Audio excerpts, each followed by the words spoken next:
The room was always silent, save for the steady, mechanical beeping of the monitor and the soft hum of the ventilator. Outside, seasons passed, the world moved on, but inside room 304 of St. Amelia's private hospital, time stood still. On the bed, pale and unmoving, lay Evelyn Hart, once the dazzling face of Hart Enterprises, a young and fearless tech millionaire who had taken the world by storm. But that storm ended 7 years ago with a tragic car crash that left her body whole, but her mind locked deep within, unreachable, or so the world believed. But one man never stopped believing. Before we unfold this remarkable journey of awakening, healing, and love, if you believe in kindness, second chances, and the unseen miracles that bloom in the quietest corners of life, please like, comment, share, and subscribe to our channel, Ripple of Kindness. Your support helps stories like these touch more hearts. Dr. Lucas Marlowe was fresh out of med school when he first walked into room 304. He wasn't assigned to her case at the time. Evelyn's condition was handled by a team of the best neurologists in the country. But something about her stillness pulled him in. Her files said, persistent vegetative state, but her face told another story. She looked as if she were dreaming. Not dying, not lost, just somewhere far away. At first, he merely sat by her side when his rounds were over, reading aloud from books she might have liked. Jane Austen, Maya Angelou, the occasional tech magazine. Days turned into months, and months into years, and still, he returned. He changed her flowers every Monday, brushed her hair when the nurses forgot, and spoke to her like she was right there, like she could hear every word. Because maybe, just maybe, she could. Lucas's colleagues pitied him. They said it was emotional overinvestment, young doctor idealism, a waste of time. But he didn't care. Evelyn had no family left, her parents had passed, and the vultures in business suits who called themselves her advisors only visited when the press demanded updates. They wanted to declare her legally dead and move on with her assets. But Lucas held on, not because of her money or her fame, but because no one else had stayed. Then, one quiet autumn morning, everything changed. It started with a flicker. Barely there, almost invisible. Her left finger twitched. Lucas caught it by accident while refilling her IV. At first, he thought it was a muscle spasm, those happened sometimes. But then it came again. And then her eyelids fluttered. Slowly, cautiously, like someone waking from a 1,000-year sleep. The medical team was called in. Tests were run. Scans. Evaluations. Hours blurred into days. Lucas never left her side. And then, her eyes opened. Not just physically, but with awareness. Confusion, fear, and something raw and real swam in her gaze. Her lips moved, cracked and dry, as she struggled to form a sound. He held her hand as tears streamed down his face. "You're safe," he whispered, over and over. "You're safe now." The rehabilitation process was brutal. Years of unused muscles, atrophied strength, and cognitive fog made every day a battle. Evelyn had to relearn everything: walking, eating, speaking clearly. There were moments of despair when she wept into her pillow, asking why she had come back at all. The world she knew was gone. Her company had been swallowed up, her name forgotten in the industry, her friends long moved on. She had woken into a future she didn't recognize. But Lucas never gave up on her. He became her anchor. His presence was her comfort, his encouragement her fuel. He pushed her gently when she was too afraid, held her fiercely when her strength faltered. They started to laugh again, to find joy in the little victories, a full sentence, 3 steps without help, a day without pain. And somewhere in that quiet rebuilding, Evelyn began to see him not just as her doctor, but as something much more. She watched the way his eyes softened when he looked at her, how his touch lingered a second longer than it had to. And she remembered the sound of his voice, familiar even before she'd woken. It had been him, all along, whispering hope into her silence. Love, unspoken and unseen, had grown in the shadows of her coma. One afternoon, as sunlight streamed through the window and painted gold on the hospital walls, Evelyn sat up on her own for the first time. Lucas smiled, clapped softly, pride dancing in his eyes. She looked at him for a long moment, her voice still hoarse but sure. "You never left." He looked surprised. "Of course not." She reached out, her hand trembling, but determined. I think you were the reason I came back." Lucas knelt beside her bed, emotion choking his throat. The line between patient and doctor had long blurred, but now, it dissolved completely. This wasn't just medicine. This was love, carved slowly over years of devotion, blooming in the ruins of tragedy. Months later, Evelyn walked into a press conference unaided, stunning the world with her miraculous recovery. The cameras flashed, reporters shouted questions, but she simply smiled and said, "Sometimes the greatest success isn't waking up, it's who you wake up to." She didn't reclaim her company. She didn't need to. Instead, she launched a foundation for long-term coma care, with Lucas as co-founder. Their mission wasn't to chase profits anymore, but to give hope to those who, like her, were once silent and forgotten. In the quiet of their new home, far from flashing cameras and hospital corridors, Evelyn often sat on the porch at sunset, holding Lucas's hand. They had lost years, but gained something rarer than time. A love born in stillness, nurtured in faith, and sealed with every heartbeat they once thought she'd never have again. If this story touched your heart, reminded you of the power of patience, love, and unseen miracles, please like, share, and subscribe to Ripple of Kindness.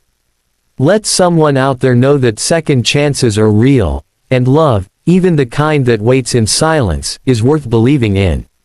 Special request. Comment below with one word, just one, that this story made you feel. Thank you for your kind interest. Let's continue and expand the story with more emotional detail, deeper moments of growth, and cinematic progression so it fully delivers on the 6,000-word emotional arc you're aiming for. The night after her first public appearance, Evelyn couldn't sleep. Not because of pain or fear, but because of something unfamiliar, peace. For so long, she had floated somewhere between life and death, lost in an endless dream. Now, her dreams were real. She stood in her garden, barefoot on the damp grass, as the stars winked above her. Lucas joined her without a word, wrapping a blanket around her shoulders. She leaned into him, and for the first time, she whispered something that had been sitting in her chest for weeks. "I don't know who I am anymore." Lucas didn't answer right away. He knew she wasn't just talking about identity or career. She had once been a media darling, a tech visionary with millions of followers. That Evelyn had died in the crash. This Evelyn was someone new, someone shaped by silence, pain, and love. "You're the strongest person I know," he said finally. "Not because you built an empire, but because you woke up from darkness and chose light. And you keep choosing it." She nodded slowly, tears brimming. "And you stayed, even when I couldn't give you anything." He looked at her then, not as a doctor. Not as a caregiver, but as the man who had fallen in love with her when she couldn't even speak his name. "I didn't stay for what you could give. I stayed because I saw something in you that the world forgot to look for." As the months rolled on, Evelyn's progress continued. She began mentoring young survivors of traumatic brain injury, visiting long-term care facilities, and using her foundation to push for better coma research. But perhaps the most powerful change was internal.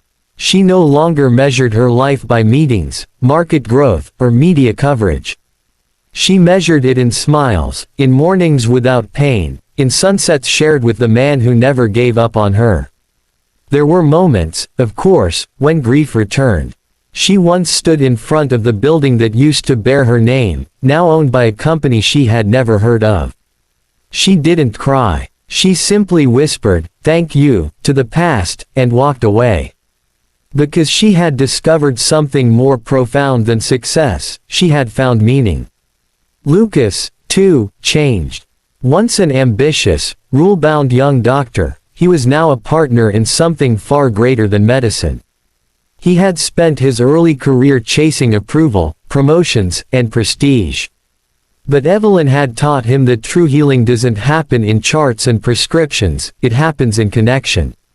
He began training other medical professionals on the importance of presence, of believing in patients others had written off. He called it hope-based care, and hospitals across the country started listening. They didn't call it love at first. That word felt too small. It wasn't a spark, it was a steady flame, built from 7 years of faith and quiet moments. It was the way Lucas never stopped reading to her, even when she was asleep. The way Evelyn reached for his hand in her darkest therapy sessions. The way he knew her favorite tea before she could remember it herself. On a quiet spring morning, Evelyn sat across from Lucas on a picnic blanket beneath a cherry blossom tree. She looked radiant, no longer the ghostly figure tethered to machines, but a vibrant woman reborn. Her hair was shorter now, her scars gently hidden beneath soft fabric, but her eyes were full of life. He handed her a small wooden box. She opened it slowly, her hands trembling. Inside was a delicate silver ring, shaped like a blooming lily. He spoke softly, but his voice was clear. This ring isn't about promises. It's about gratitude. For the chance to love someone brave enough to start over. Evelyn's eyes welled with tears. Not from surprise, but from recognition. Because love, she realized, had always been there. From the first word he ever read to her. From the silence he filled with warmth. From the battles he fought on her behalf when she couldn't fight for herself. She slipped the ring on with a smile, and in that moment, nothing else mattered. Not the years lost. Not the company. Not the scars. Just this, a new beginning, built on the ruins of yesterday.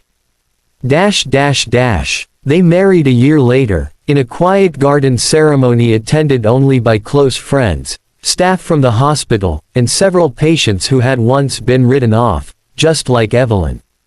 It wasn't extravagant. There were no press cameras, no glittering gowns. Just love, honesty, and soft piano music drifting through the trees.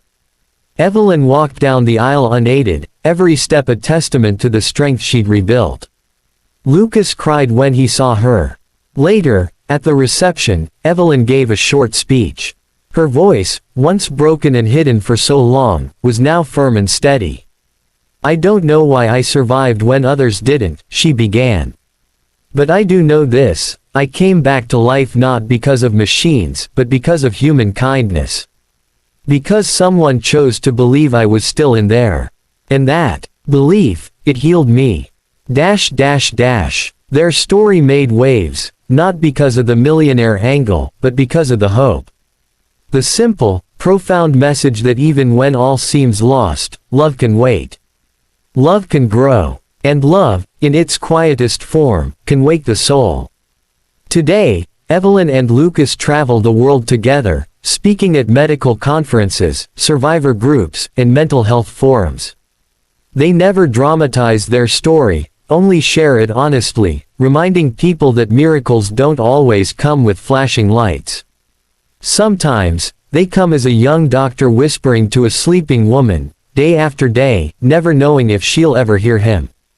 But she did. She heard everything. If this story touched your soul, reminded you of someone you've loved, lost, or longed for, please don't leave without liking, sharing, and subscribing to Ripple of Kindness. We tell stories that matter, stories that give hope, honor love, and inspire healing.